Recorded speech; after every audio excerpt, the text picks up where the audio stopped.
हाम्रो समाजमा लामो समयदेखि एउटा ठूलो भ्रम फैलाउँदै आएको छ, प्रविधिले धेरै मानिसहरू रोजगारी खोज्छ भनेर। तर यदि प्रविधिको इतिहासको पाना पल्टाएर हेर्ने हो भने वास्तविकता यहाँ फरक छ। जब एटिएमको आविष्कार भयो, धेरैले लाग्थ्यो, धेरैले भन्थ्यो अब ब्याङ्किङ शाखाहरू बन्द हुन्छ, रोजगारी पनि कम हुन्छ भनेर। तर यहाँ ठ्याक्कै उल्टो भयो।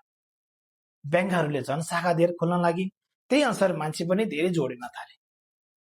अब यसको कारण के हो भने कुनै पनि चिज सजिलो, सस्तो, छिटो, भरपर्दो हुन्छ नि, त्यति नै मान्छेहरू धेरै जोडिँदै जान्छ।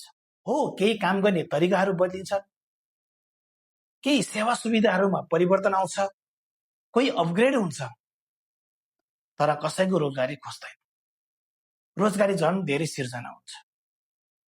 अब वास्तवमा भन्नुपर्दा समस्या प्रविधि होइन, समस्या हामीमै छ। हामी समयसँगै अपग्रेड हुँदैनौँ।